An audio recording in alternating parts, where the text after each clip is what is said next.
सबसे पहले सवाल लूँ उससे पहले आपको बता दूं, ऑल इन वन के नाम से हमारे एक दर्शक हैं, इकोनॉमी वाला प्लान लेके हमारे साथ आगे बढ़े हैं। वो आपका बहुत स्वागत है सर।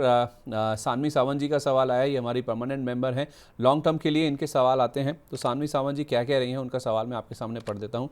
सानवी सावंत जी कह रही हैं कि एक तो हिडलबर्ग सीमेंट मेरे पास 190 के रेट पर है, ITC 312 के रेट पर इनके पास है सर। ITC मारुति आज इनके नंबर्स आने वाले हैं। तीसरा इनके पास प्रोटियन ईगव 685 के रेट पर है। एवरेज कहाँ कर सकते हैं, एक तो सवाल इनका है। और कह रही हैं कि ये स्टॉक्स मैं लॉन्ग टर्म के लिए इन्वेस्ट करती हूँ। तो हिडलबर्ग, ITC और प्रोटियन ईगव।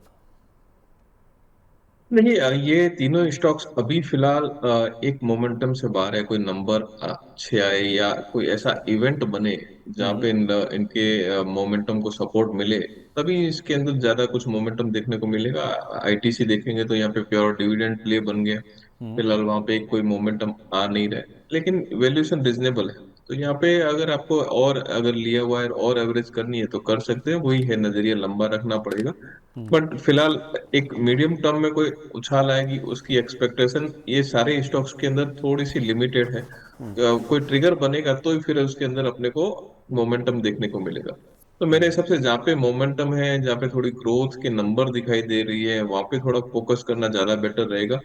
कंपेरेटिवली ये है कि भी आपको अगर इतना ही डिफेंसिव प्ले करना है तो फिर इंडेक्स आइटम में जो जहाँ पे मोमेंटम देखने को मिल रहा है, कम से कम इंडेक्स आइटम में जहाँ पे नंबर अच्छे आ रहे हैं, तो वो जहाँ पे जिसको मार्केट रिवॉर्ड कर रहा है वहां पे डर नहीं रहता है, तो उसको प्ले करें, ज्यादा बेटर रहेगा। ये टाइप के स्टॉक्स में फिलहाल मोमेंटम से दूर है, बट आईटीसी और ये तीनों ही नाम जो लिए फंडामेंटली ठीक है, वैल्यूएशन भी रिजनेबल है। लंबी अवधि के नजरिए से अगर करना है तो एक लिमिटेड अपसाइड के हिसाब से इसको यहाँ पे सबको बाइंग किया जा सकता है, बट यही है कि एक साल से ऊपर का नजरिया रखना चाहिए। प्रॉब्लम तो नहीं है ना सर, फंडामेंटल्स में तीनों स्टॉक रखने लायक है ना? नहीं, फंडामेंटल प्रॉब्लम नहीं है, बट ये आपको जो है एक्स्ट्रा ऑर्डिनरी मोमेंट फिलहाल देंगे, वैसी कोई चीजें इनमें दिखाई नहीं दे रही है। और मुझे लगता है कि कहीं ना कहीं भाव रिजनेबल है, इन भाव से डाउन साइड एक लिमिटेड है। थोड़ी अपसाइड जरूर मिल सकती है, बट इमीडिएट अपसाइड एक्सपेक्ट नहीं कर सकते। नंबर और ऐसे कुछ इवेंट अगर बनते हैं तो वहाँ पे फिर एक बाइंग अपॉर्चुनिटी या फिर इवेंट, ऐसे मोमेंटम इवेंट देखे जा सकते हैं। ठीक है। अथर्व बैनर्जी ये हमारे नए मेंबर हैं। ये कह रहे हैं कि एक तो सर मेरे पास आधार हाउसिंग फाइनेंस है, 522 रुपये का लिया हुआ है। EMS लिमिटेड भी है इनके पास, और औरोबिंदो फार्मा, ये कुछ स्टॉक्स हैं। ये कह रहे हैं कि इनके ट्रेंड्स और टारगेट्स बताइए, इनको कब एवरेज करना है और इनके टारगेट्स क्या होंगे। शॉर्ट टू मिड टर्म का नजरिया है, मतलब कि छोटी से मध्यम अवधि तक ये होल्ड कर सकते हैं। 3 नाम इन्होंने बताए हैं। आधार हाउसिंग फाइनेंस का तो प्राइस भी बताया 522 रुपये का, दूसरा EMS और तीसरा औरोबिंदो फार्मा। अरबिंदो फार्मा में मेरे हिसाब से अरबिंदो फार्मा से एग्जिट करना कर लेना चाहिए। दूसरे काउंटर जहाँ पे है थोड़ी सी जहाँ पे एक अच्छा ग्रोथ दिख रहा है, लाइक सन फार्मा अगर डिप में मिलता है तो सन फार्मा में ध्यान दे सकते हैं। लुपिन में फिलहाल ध्यान दिया जा सकता है। सिप्ला काफी टाइम के बाद में एक रेंज से अपसाइड निकल रहा है, हो सकता है कि सिप्ला के नेक्स्ट 2 क्वार्टर के नंबर जो है इम्प्रूव होके आए। तो ये टाइप के काउंटर है जहाँ पे ध्यान दिया जा सकता है। अरबिंदो लोअर लेवल से काफी एक अच्छा साइड अपसाइड ऑलरेडी हो चुका है, तो यहाँ पे अपसाइड बहुत लिमिटेड दिख रही है। तो यहाँ पे एक प्रॉफिट बुकिंग करके इन काउंटर में ध्यान देना चाहिए जहाँ पे ग्रोथ थोड़ी सी कंपेरेटिवली और अरबिंदो थोड़ी ज्यादा दिख रही है। और आधार हाउसिंग की बात करेंगे तो मेरे हिसाब से आधार हाउसिंग वेल प्लेस्ड है हाउसिंग फाइनेंस के स्टॉक्स के अंदर। और यहाँ पे भी थोड़ा अगर इस एक नजरिया जो है 6 से 12 महीने रखेंगे तो एटलीस्ट 650 तक की रेंज अपने को स्लो एंड स्टडी देखने को मिल सकती है, क्योंकि ये टाइप के काउंटर थोड़ा सा लेट रिएक्ट करते हैं और एक रेंज बाउंड है, तो यहाँ पे भी थोड़ा अपसाइड है, बट यहाँ पे भी टाइम देना पड़ेगा। अच्छा, ठीक है। और EMS, इस पे कोई सलाह है सर? EMS limited. 1 मिनट में देख लेता हूँ।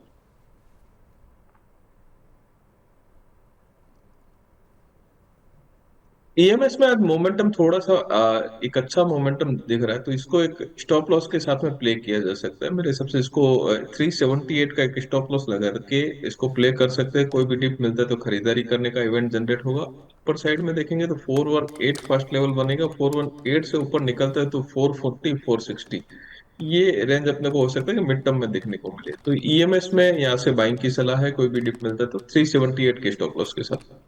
ठीक है, डिप्स पर खरीदिए, स्टॉप लॉस रखिए आप 378 का। टारगेट पहला 418 का, दूसरा 440 और 460, क्योंकि आज थोड़ा सा ऊपर है। गर्म है शेयर, थोड़ा ठंडा होने दीजिए, थोड़ा कूल ऑफ होने दीजिए, नीचे आने दीजिए, तो उसके बाद अगर आप खरीदें तो आपको ऊपर के जो टारगेट्स हैं वो 460 तक के इवेंचुअल टारगेट्स देखने को मिल सकते हैं। नैन्सी जी के दो सवाल हैं सर। नैन्सी जी का सवाल मतलब दो पार्ट में है। पहला पार्ट ये कह रहे हैं कि एक तो मोमेंटम चेक कीजिए, कह रहे हैं कि बेल राइस मेरे पास 228 पर है और शैडो फैक्स 223 पर है। ये सर शॉर्ट टर्म के लिए इन्वेस्ट करती हैं, पैसा लगाती हैं, तो इनको मोमेंटम चाहिए होता है। तो अब ये लेकर रखे हुए हैं, प्राइस इन्होंने बताए हैं। इनमें कह रहे हैं कि मोमेंटम कब आना शुरू होगा। बेलराइज और सेडोफैक्स मोमेंटम तो आईपीओ के भाव से लेके देखेंगे तो अच्छे खासे मोमेंटम ऑलरेडी आ चुके हैं। मेरे हिसाब से बेलराइज और सेडोफैक्स में तो एटलीस्ट अभी एक अपसाइड जो लिमिटेड है, तो सेडोफैक्स में तो एग्जिट कर लेना चाहिए। बेलराइज में फिर भी तो उसको कुछ टाइम के लिए होल्ड करें। मेरे हिसाब से बेलराइज में एक थोड़ी अपसाइड और बाकी है, जहाँ पे पोटेंशियली एक अपसाइड और बन सकती है, तो बेलराइज को होल्ड किया जा सकता है। सेडोफैक्स में एक बार का एग्जिट बन रहा है, तो थोड़ा टाइम वापस कूल ऑफ होने दीजिए, डाउन साइड लेवल मिले तब उसमें एंट्री बनेगी। तो बेलराइज फिलहाल होल्ड करें। स्टॉप लॉस की बात करेंगे तो 218 का एक स्टॉप लॉस रखें, और अपर साइड में 275 300 ये टारगेट थोड़े मिड टर्म के लिए ध्यान में रख सकते हैं। ठीक है, तो शैडो फैक्स आपके भाव के आसपास ही है नैन्सी जी, यहाँ से निकल जाइए और बेल राइस को होल्ड कीजिए जहाँ आपको थोड़ा मुनाफा हो भी रहा है। 215 के आसपास का स्टॉप लॉस लगा लीजिए। 275 300 जो पहले भी रेंज यहाँ पर बनी थी, इन लेवल्स के आसपास ये स्टॉक आपको जाता हुआ दिख सकता है, तो होल्ड कीजिए 215 रुपये का स्टॉप लॉस लगा के। अच्छा, दूसरा पार्ट इनका है सर, कहने कि मैंने अभी ऐड करने शुरू किए हैं। एक तो हिंडाल्को 936 पर लिया है और दूसरा एल इनके पास 3900 के रेट पर है। कह रही है कि मुझे बताइए कि क्या नीचे के लेवल्स मुझे मिलेंगे अगर मैं और इनमें ऐड करना चाहूँ। एक और भी दर्शक थे जिनका एल को लेकर सवाल आ रहा था, यही कुछ प्राइस 3900 के आसपास का ही पूछ रहे थे वो, कि इन लेवल्स पर क्या ये बाय है या सेल है। दोनों को एड्रेस कर दीजिए सर। नहीं, देखिए एल एन टी वैल्यू बाई है, और यहाँ पे ईरान वगैरह के थोड़े से टेंस चल रहे हैं, इसके लिए वो स्टॉक जो है एक रेंज बाउंड है। बाकी वैल्यूएशन यहाँ पे है एक अच्छा से 20 से 25% का अपसाइड जो है साल के एक साल के नजरिए से रखेंगे तो अपने को देखने को मिल सकता है। पर ये है कि आप पे डिप के हर डिप के अंदर बाइंग की अपॉर्चुनिटी देखनी चाहिए। हो सकता है टेक्निकल अगर थोड़ा सा वीक हो, 3880 के नीचे काम करे तो थोड़ा टेक्निकल वीक होगा, 3820 तक की रेंज वापस से दिखा दे। और यही है कि 3960 के ऊपर जब भी क्लोजिंग आएगी तो थोड़ा मोमेंटम मिल के ऊपर में 4050 तक की रेंज दिख जाए, वो एक अलग बात है। बट फंडामेंटल्स के हिसाब से देखेंगे तो एलएनटी को बाई करना चाहिए, एक्यूमुलेट करना चाहिए एक साल के नजरिए से। हो सकता है कि 4800 5000 की रेंज अपने को एक साल के अंदर आराम से देखने को मिल जाए। ठीक है, 4800 से 5000 तक के टारगेट्स भी देखने को मिलेंगे। और हिंडाल्को सर।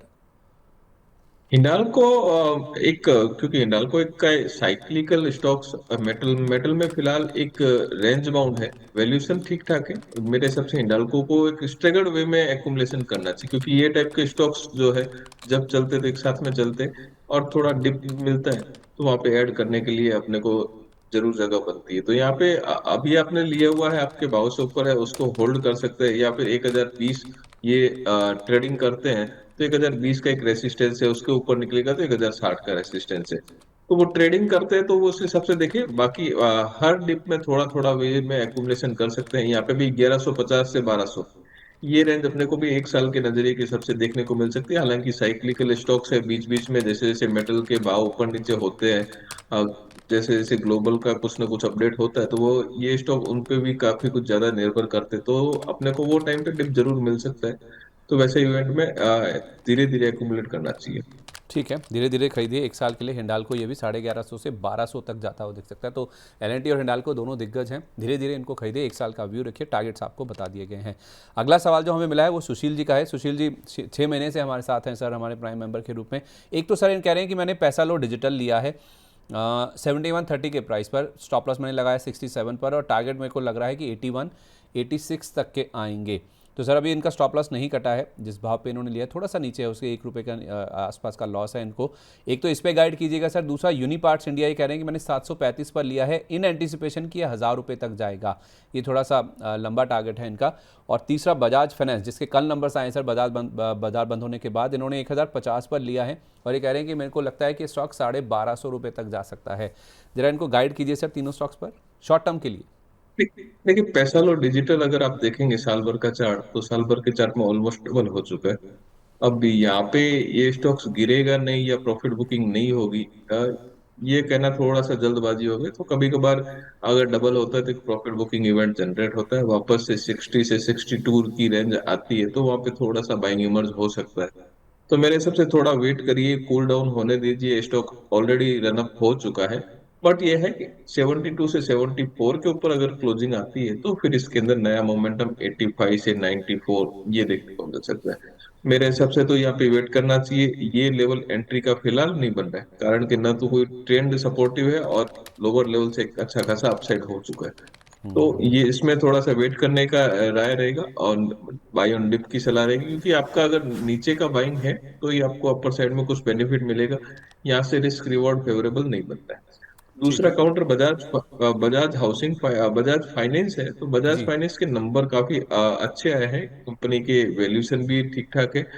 तो यहाँ पे एक 1175 से 1200 ये थोड़ी सी रेंज जो है आप 6 से 12 महीने का नजरिए में रख सकते हैं, क्योंकि अपसाइड अभी के हिसाब से लिमिटेड लग रही है। फाइनेंस कंपनी है, काफी कुछ मार्केट की अपडेट्स रेट्स के ऊपर निर्भर करता है, बट नंबर काफी सपोर्टिव आए हैं। एनपीए थोड़ा सा डाउन है, तो उस हिसाब से थम्स अप मिल रहा है, और थोड़ा अपसाइड यहाँ पे भी देखने को मिल सकता है। ठीक है। ओके, टाटा स्टील के भी कल नंबर्स आए थे सर, अभी हम हिंडाल्को डिस्कस कर रहे थे। टाटा स्टील के नंबर्स के बाद आप रिएक्शन देखेंगे ना, नंबर्स ठीक ठाक हैं, कोई ऐसी दिक्कत की बात नहीं है। इनका जो मुनाफा है 11.5% बढ़ा है, 2318 करोड़ पर आया। हालांकि बाजार कुछ 2400 के आसपास का नंबर, 2390 करोड़ के आसपास एक्सपेक्ट कर रहा था।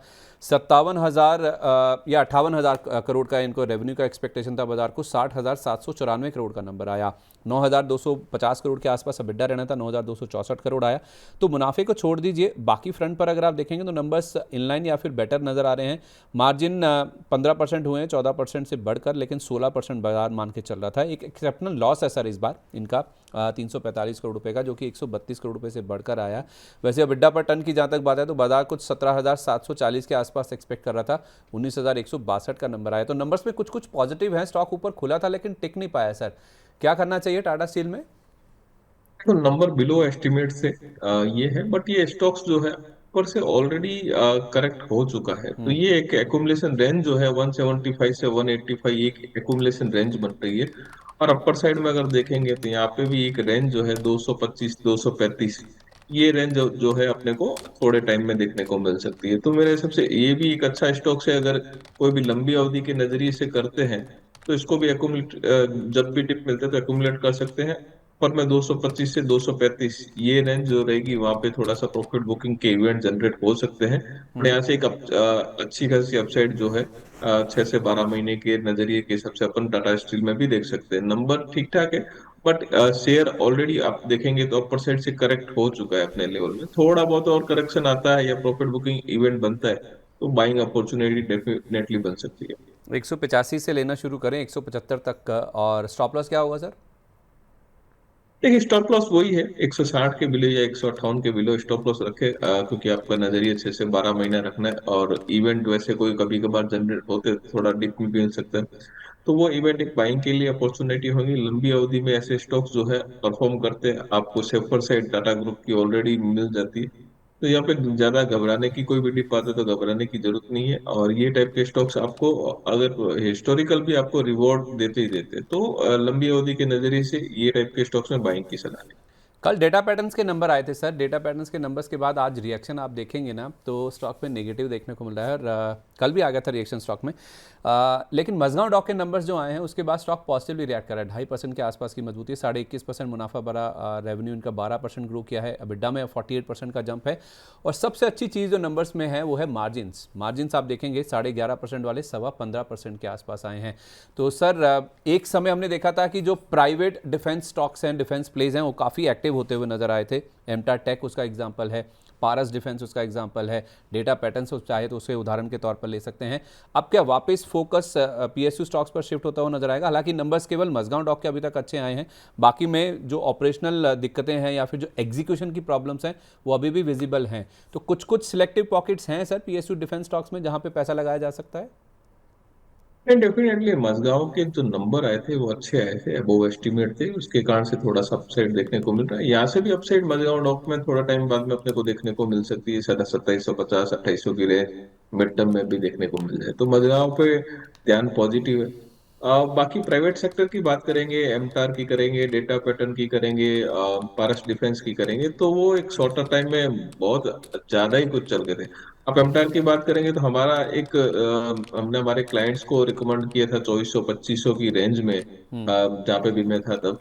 वहां से वो 8,500 तक एक अच्छा खासा रनअप कर लिया, और वो 8,500 में भी लोगों का जो था एक कुछ ना कुछ न्यूज आती रहती थी कि चिप के कारण से है, उसके कारण से, वो 8,500 में भी लोगों का बाइंग इंटरेस्ट क्रिएट हो रहा था। अनटिल हम लोग मना भी करें तो भी वो लोग का बाइंग इंटरेस्ट था। अब वापस से उधर 8,500 से 5,200 तक का एक करेक्शन अपने को देखने को मिल चुका है। तो एक फोमो जो है, जहाँ पे फोमो बनता है वहां पे एक वापस से एक कूल डाउन रिएक्शन होता ही होता है। तो मार्केट का एक धारणा है कि जब जहाँ पे ओवर हो गया वहां पे एक प्रॉफिट बुकिंग आती है। तो एमटार है, डेटा पैटर्न है, चाहे पारस डिफेंस है, एक अच्छे खासे शॉर्ट टर्म में अगर अच्छे खासे चल गए थे तो एक कूल डाउन जो है वो अपने को देखने को मिलेगा।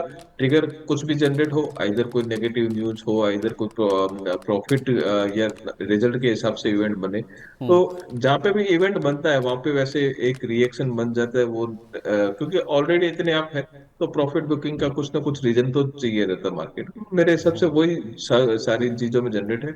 ये सब चीजों में थोड़ा कूल डाउन होता है, उसके बाद में वापस ध्यान देवे ज्यादा बेटर रहेगा। और मजगांव डॉक्टर है या एचएएल है, ये टाइप के स्टॉक जो है, जो आप 2024 या 2023 में अच्छे खासे रनअप चल रहे थे, वो अभी के एक साल हो गया वहां पे एक साइडवेज कूल डाउन में या कंसोलिडेशन मूव में चले गए हैं। ये टाइप के स्टॉक्स अभी थोड़ा सा वापस मोमेंटम जनरेट कर सकते हैं। तो मजगांव डॉक और एच पीएसयू स्टॉक्स में ये दो स्टॉक्स हैं जो आपको पसंद है, राइट?